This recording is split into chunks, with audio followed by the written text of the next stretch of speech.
Hi there! Thank you for checking out my channel. Thank you for clicking on this video. If you're here for my math, language, logic, mga exam tips na videos, just pick a new one. I'll put a link up right here for more of those kasi this one is a little different. So, i-revamp din natin yung ating Payo ni Ate Laika series. I started making this series nung last year pa, I think, pero hindi ko na masyadong na-update kasi wala masyadong time at nagfo-focus din ako dun sa mga math videos at saka language videos. Pero gusto ko siya i-revive kasi may mga naipon ng mga tanong galing sa inyo na nagpapapayo kayo sa akin na hindi ko nasasagot. So, gusto ko lang bawasan yun. And that is why we're relaunching itong series na ito.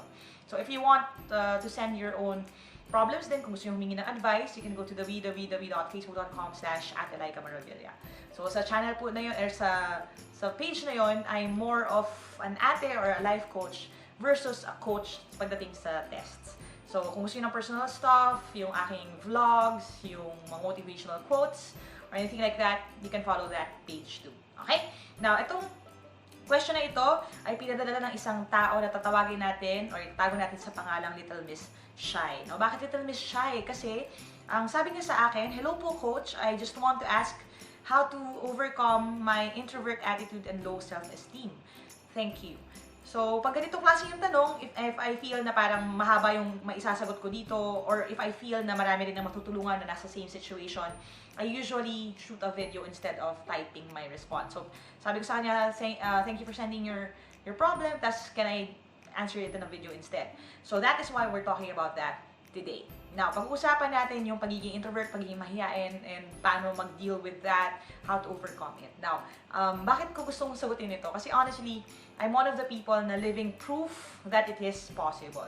Now, bakit? Kasi ako po ay INTJ sa personality types.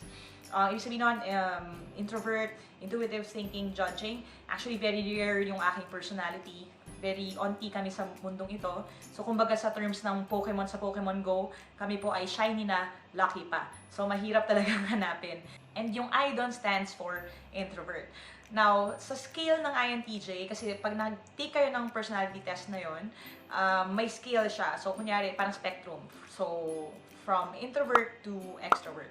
At doon sa scale na yon, doon ako sa introvert na side, as in halos nakadikit niya na doon sa 100% na introvert. Now, bakit ko gustong sabihin ito before we talk about this? Kasi merong misconception, and I think si Little Miss Shy, ganun din yung iniisip niya, kasi yun yung sinabi niya sa message niya, no? May misconception na kapag introverted ka, ay limitation yan. Na hindi ka na pwedeng maging speaker, hindi ka pwedeng lumabas ng bahay, hindi ka pwedeng maging sociable, kasi introverted ka. Most people define introvertedness as being shy, as being hindi sociable, ayaw lumabas ng bahay, mahihain, ayaw magsalita. Yun yung definition kadalasan. And that definition is almost always wrong. Kasi hindi ibig sabihin na introvert ka, ay mahihain ka na. Okay? Ang ibig sabihin ng introvert ay, kunyari, sa isang setting na maraming tao, napapagod ka doon versus kung mag-isa ka lang. Hindi ka tulad ng mga extrovert na pag maraming tao, mas energized sila. Now, bakit ko sinasabi na hindi ito ang limitation mo? Kasi, and I want you guys to believe this, whether you're an introvert or extrovert or kung ano man ang personality type ninyo, you have to understand that your personality does not define you. It should be the other way around. You should define your personality. Ang thinking kasi ng ibang tao, pag personality, ibig sabihin pinanganak ka na yun na yung personality mo, forever na yun, wala ka na magagawa. And that is not true, okay? Ang personality ng isang tao can change.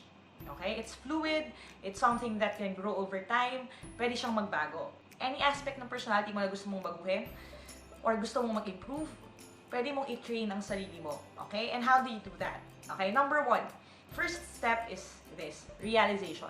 It always starts with the realization. And ang maganda kay Little Miss Shy is that, na-realize na niya yan. Na-realize niya na meron siyang tendency to be shy, and meron nga daw siyang mababang self-esteem. So, yung realization is always the first part. Kasi pag na-realize mo na kailangan mong baguhin yung isang aspect na yon, you can focus on that. Now, the problem is, most people stop with realization. Pag na-realize na nila yon or alam na nila na, mahihain pala ako or introvert ako, doon na natatapos. Huwag niyong hayaan na doon siya matatapos. Okay? The second thing that you have to do is to expose yourself. Okay? So, after realization, dapat may exposure. Okay? Ano yung exposure? Ibig sabihin nun, okay, paunti-unti, or actually kahit kung ano yung pace na makakaya ninyo, you have to expose yourself sa iba-ibang sitwasyon. Okay? For example, sa akin, yes, introvert ako. And you would notice, lalo na sa mga unang videos ko on YouTube, yung iba tinanggal ko na sa sobrang hiya ko. Sobrang ibang-iba siya sa kung sino ako ngayon. Okay? And nung unang-una ako nag-video, would you believe na halos isang buong araw ako nag-shoot. Paulit-ulit ako sa sinasabi ko dahil sa sobrang kaba ko. And you would notice din in some of my videos, mabilis ako magsalita. Kasi lalo na pag kinakabahan ako or excited ako, I speak really fast. So, hindi naman nawawala talaga per se yung pagiging kabado or mahihain ko. Pero, I expose myself to these settings. So, for example, kanina, may event ang YouTube and nagdidili-dali talaga ako. Iniisip ko, tutuloy pa ba ako? Ganyan, nahihiya na ako, ganyan. Kasi maraming tao doon, ma-expose na naman ako sa mga strangers na hindi ko kilala. Pero I'm grateful na pumunta talaga ako. Kasi kung hindi ako pumunta, I wouldn't meet some of the people that I meet. Like si Steven, I met him kanina. Tapos I got to see some of my YouTube Next Up batchmates from last year. So, nakakatuwa rin na nakapunta ako. I also saw one of our mentors, si Direct Blake Sarion. Tapos, some of the people from the people who organized yung YouTube Next Up. Last year, sila Jerdine, sila Ate Pia, lumapit sila, tas natatandaan pa nila ako. So, nakakatuwa rin na nakita ko na naalala pa nila ako at saka na kahit papaano medyo welcome ako doon sa sitwasyon na yon. So, again, kung hindi ako pumunta, hindi ko yun ma-feel, hindi ako ma-expose doon sa ganun. Kasi the good thing about exposure is this, okay? Sa una, it may come as a shock. So, for example, sa iyo, Little Miss Shai, the first time na mag-yes ka to ng opportunity to speak or mag-yes ka to someone na nagyayaya sa'yo lumabas, to hang out, maybe kahit sa friends, no? Kasi ang tendency usually pag sobrang mahihain, kahit niyayaya na, nagka-cancel or hindi tumutuloy sa lakad. Like, nyo na lang kung nakaka-relate kayo, no? Yung kahit excited ka sa plano, pag bukas na siya, parang ngayon, ayoko tumuloy. Lagi yan nangyayari sa akin hanggang ngayon, okay? Iniisip ko, itutuloy ko pa ba? Pupunta pa ba ako? Kahapon may meeting ako with Tita Karen, who I see as one of my mentors sa CCF Commonwealth, no? Tapos, honestly, halos paalis na ako ng bahay, iniisip ko pa, baka hindi lang kaya ako tutuloy. Pero buti na lang pala tumuloy ako kasi ang ganda nung naging conversation namin. Complete with tears, no? So, yung mga ganyan, you have to push yourself. I-expose mo yung sarili mo sa mga hindi komportableng sitwasyon. Okay, now bakit? Kasi the third step will only happen if you expose yourself to situations like that. The third step is desensitization. Now, ano ibig sabihin ng desensitization?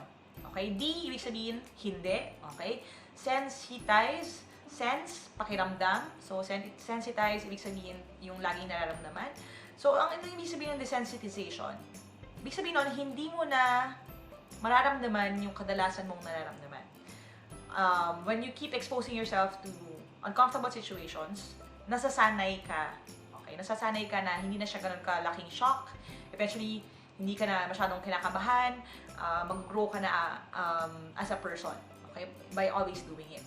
So desensitization ang tawag doon. Ibig sabihin, ako, kunyari, pag na-invite ako to speak, the very first time na nagturo ako ng civil service exam, na sa setting na hindi ko kilala yung mga tinuturuan ko, which is yung unang-una nating live review event sa CCF Main, way back in 2000 and ano ba yun, 13 or 14, 2014, sorry, way back in 2014, ano yun, talagang sobrang kabado ko nun. I don't know if my family remembers this, but nung biyahe namin papunta doon sa venue, umiiyak ako sa nervyos. Umiiyak ako, nag-shake ako, nagpapalpitate ako, naka-earphones ako, tapos I was listening to my power songs. I have a playlist on Spotify ng power songs.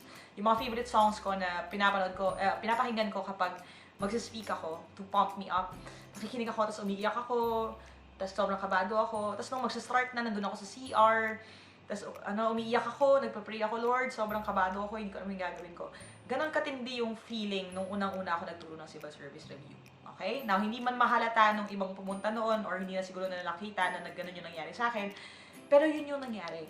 Now, the next time na nagturo uli ako, yes, kinakabahan pa rin ako. Yes, umiyak pa rin ako. Pero hindi na siya ganun kalala kaysa dun sa first time. Kasi nababalikan ko na ay, kinaya ko nga pala yun dati. Okay? Sa tulong ng Panginoon, tapos na yon. This time, it's going to be a new one, and hopefully, it'll be better than the last one.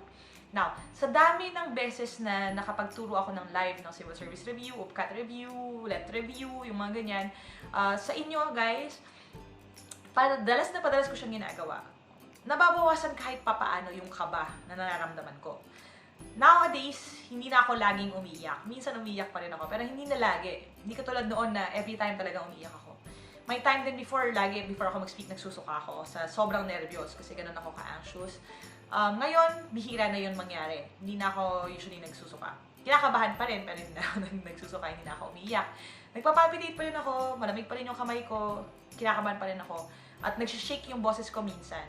And some of my students na naka-attend ng live, you can attest to that. May time minsan na parang may nagsabi sa akin na parang, Coach, relax ka lang, parang gano'n. Kasi nararamdaman nila na nanginginig yung boses ko, lalo na kapag marami yung tao. And, pero okay lang yun kasi even though ganun yung nararamdaman ko, kinakabahan pa rin ako, I can push through that knowing na kinaya naman na before. Na tinulungan naman ako ni Lord dati, nakaraos naman dati. So ngayon, pwede at pwede na. So yun yung pangatlong step, desensitization. Ano lang, tuloy-tuloy ka lang na expose yung sarili mo sa ganung sitwasyon and then madedesensitize ka, masasanay ka. And the key there really is looking back and seeing how far you've come. So, for example, sa akin, looking at yung unang-unang batch na tinuruan ko versus yung ngayon, a lot of the things din na itinuturo ko, syempre nag-i-improve din ako sa jokes ko, nag-i-improve ako sa kung paano ko i-present yung sarili ko. So, pag nakikita ko yung growth na yon, nagiging eager din ako to do more para hopefully matuto pa at lalo pang gumaling. At lahat yan ang hindi yung mangyayari kung hindi ko in-expose yung sarili ko. At kung hindi ko din na-realize na it's one of my weaknesses. Now, I hope, Little Miss Shy, na you'd find opportunities to explore and expose yourself sa mga uncomfortable situations. That's the only way that you will get to grow. Now, hindi lang yan when it comes to being mahiyain. Sa lahat din ng mga weaknesses natin as a person. For example, kung hindi ka magaling makipag-socialize sa mga tao, then maybe you can start trying to chat up someone, kahit isa lang. Or kung i-push mo lang yung sarili mo to hang out with a friend, kahit na matagal mo siya hindi nakita. Little things like that will help you grow. Kasi kung hindi mo siya pipilitin or hindi ka gagawa ng paraan, mag-remain ka na lang na ganyan. And yun nga, posible siya na mag-define sa kung sino ka. So again, don't let your personality define you. Your personality does not define you. You should be able to define your personality. A good exercise would be think, ano ba yung gusto mong maging? If you have a role model, if you want to be like someone, maybe kung may idol kayo, you look up to someone, you can also study them, see kung ano yung ginagawa nila, paano sila nag-prepare. Ask them, okay, learn from them, and then try to make adjustments. Kaya yan kahit palit-lit lang. Just believe na posible siya. Okay?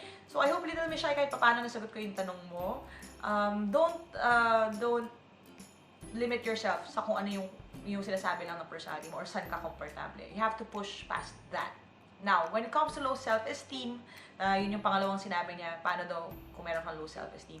Honestly, ang low self-esteem usually comes not from you lang mag-isa. Ang low self-esteem usually comes from you comparing yourself to other people.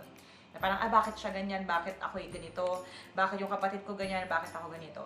So, kung yung low self-esteem mo comes from that, from comparing yourself to other people, remember this, okay? Ang mission natin sa buhay, dito sa mundo, is for you to be a better version of you. Not for you to be better than someone. Kasi kung ang plano mo sa buhay or kung paano mo kino-compare yung sarili mo ay compared sa ibang tao at kung sino sila at kaya nilang gawin, you will always be chasing people. Lagi kang maiinggit, lagi kang magko-compare ng sarili mo, hindi ka magiging masaya. Pero if you look at yourself, okay, mapapasok na ikaw lang, okay, compare mo yung sarili mo sa sarili mo, you would see your growth or your progress throughout the years. So, kung may improvement ka, you would be able to appreciate that. The problem kasi is, kapag lagi ka nakatingin sa iba, syempre kung tumatakbo ka, humahabol ka sa kanya, tumatakbo rin siya. So, makahabang buhay kang humahabol sa kanya. Pero kung titignan mo yung sarili mo, you would be able to appreciate kung ano na yung mga changes na nangyari sa'yo, at of course, yung potential mo rin for the future. So, don't let other people dictate who you are. Don't let yourself then dictate kung sino ka lang, kung sino yung kakayanin mo. Ang goal natin in life, hindi lang basta sa exam, and I know narinig nyo na sa akin ito kung nanonood kayo about the civil service exam, ang goal natin is to grow. And when you talk about growth and improvement, little steps make big progress. So I hope sana Little Miss Shy makahanap ka ng little steps na pwede mong gawin para ma-overcome yung pagiging mahiyain mo at yung pagkakaroon mo ng mababang self-esteem. Again, quick exercise. If you have pen and paper handy, write down things that you appreciate about yourself. Maybe physical, mental, pwede rin behavioral, or kung ano yung ugali na gusto mo about yourself. Kasi if you can look at that list and be honest about yourself and really appreciate yourself, you would understand na, hindi pala ako as bad as I think I am. So that's something that I want to leave sa inyo din, guys, if you want to do that exercise. I made a video of that then before, yung 3 things to parang love about yourself. I challenge you guys to think of 3 things na ma-appreciate niyo about yourself. And if you have time, do that exercise din. That will do a lot of good for you. Kasi when I feel bad, I also do that sometimes. Okay? So, ayun. Yun lang, Little Miss Shy. Hope nakatulong yung aking advice. Medyo mahaba, pero dahil yan sa passionate ako. Pero sana may napulot kayong aral kahit kating dito sa video to if you stayed until the end. Thank you guys. And again, if you want to send your own problems, just go to my page, www.facebook.com/AteLaikaMaravilla. And if you want anything naman civil service review related or college entrance test related, anything math, language, yung mga ganong klaseng mga bagay, you can go to www.facebook.com/teamlaika. Thanks guys for watching, and if you want more of these, don't forget to subscribe, hit the bell icon para malaman niyo as soon as a new video posts. And I hope you like this. If you do, if enough people like this, I'll try to make even more. So thanks guys, and that's it. Never stop learning. Aja. Kaya yan. I'll see you in my next video, and bye for now.